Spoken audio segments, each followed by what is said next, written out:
नमस्कार बच्चों, इससे पहले वाले वीडियो में हमने अर्थ के आधार पर वाक्य के भेद पढ़े थे और आज हम पढ़ेंगे रचना के आधार पर वाक्य के भेद। तो रचना के आधार पर वाक्य के 3 भेद होते हैं।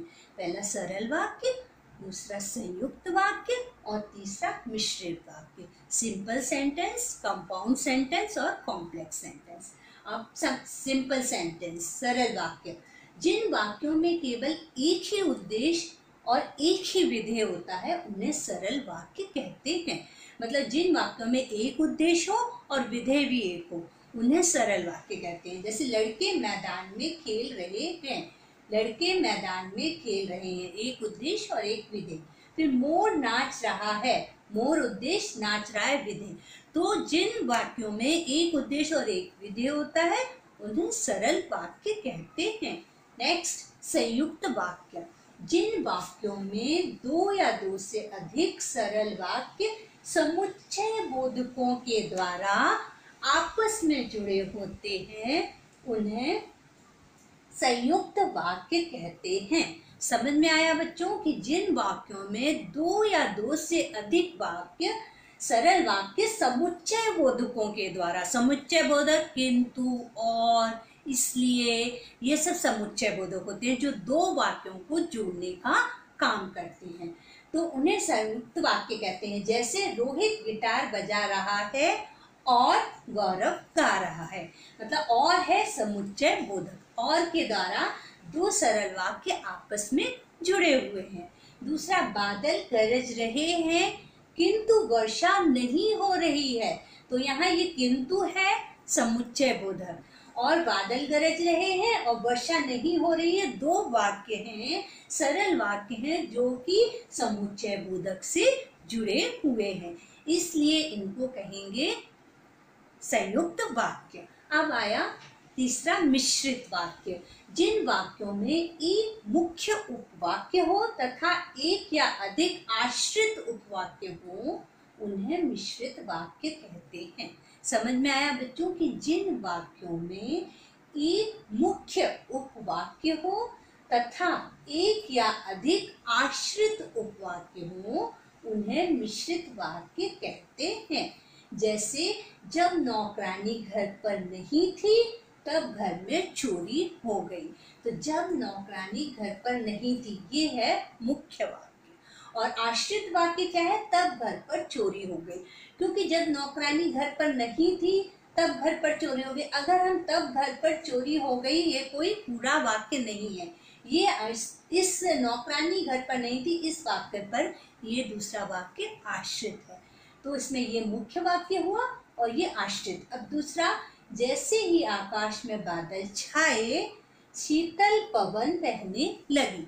तो जैसे ही आकाश में बादल छाए मुख्य वाक्य होगा बच्चों, शीतल पवन बहने लगी आश्रित वाक्य, क्योंकि शीतल पवन बहने लगी वाक्य जैसे ही बादल छाए वाक्य पर आश्रित है, इसलिए ये क्या होगा?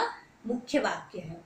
तो अब हमें समझ में आ गया कि मिश्रित वाक्य जिन वाक्यों में एक मुख्य उपवाक्य हो तथा एक या एक से अधिक आश्रित उपवाक्य हो उन्हें मिश्रित वाक्य कहते हैं।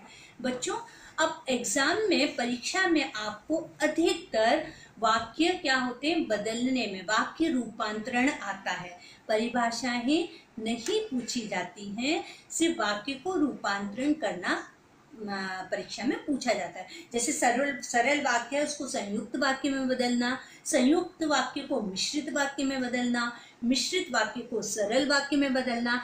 मतलब इस तरह से जो तीनों हैं उन्हें एक दूसरे में आपस में बदलना एग्जाम में अधिकतर यही आता है। तो मैं आपको कुछ बताऊंगी इसमें बदलकर। पहले आप देखिए कि वाक्य संश्लेषण क्या होता है। 2 या 2 से अधिक वाक्यों को सार्थक रूप से मिलाना वाक्य संश्लेषण कहलाता है।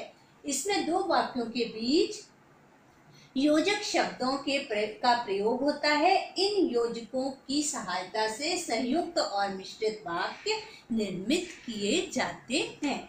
जैसे कि उदाहरण है, कवि ने कविता सुनाई, एक वाक्य हुआ, श्रोता हंस पड़े। अब इसको क्या हुआ? हमें तीनों वाक्यों में बदलना है, सरल वाक्य में, संयुक्त वाक्य में और मिश्रित वाक्य में। तो कवि ने कविता सुनाई और श्रोता हंस पड़े। अब इसको पहले हम सरल वाक्य में बदलेंगे। तो सरल वाक्य में क्या होगा? कवि की कविता सुनकर श्रोता हंस पड़े। यह संयुक्त वाक्य, कवि ने कविता सुनाई और श्रोता हंस पड़े। इसमें देखिए समुच्चय बोधक और का हमने प्रयोग किया और वाक्यों को जोड़ दिया। अब तीसरा है मिश्रित वाक्य। जैसे ही कवि ने कविता सुनाई वैसे ही श्रोता हंस पड़े। ये मुख्य उपवाक्य है, जैसे ही कवि ने कविता सुनाई, और ये आश्रित वाक्य है कि वैसे ही श्रोता हंस पड़े। तो हमने एक वाक्य को तीनों में बदलकर बताया।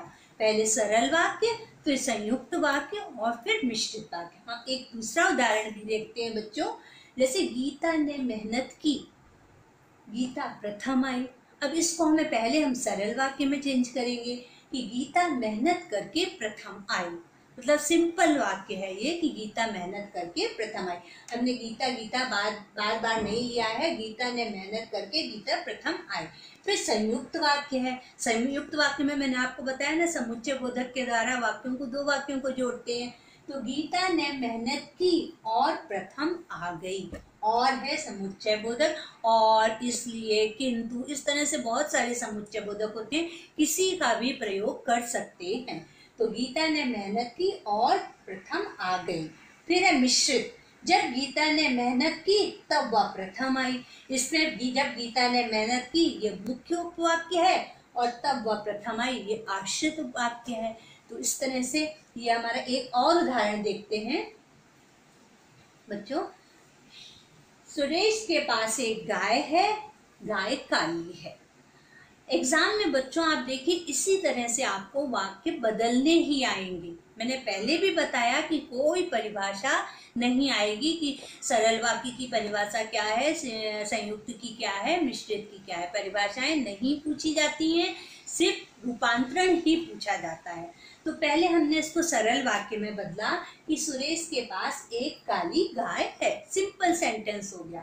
अब हमें संयुक्त में बदलना है कि सुरेश के पास एक गाय है और वह काली है, और समुच्चय बोधक है, और के द्वारा हमने दो सेंटेंस को जोड़ दिया है, इसलिए यह संयुक्त वाक्य हुआ।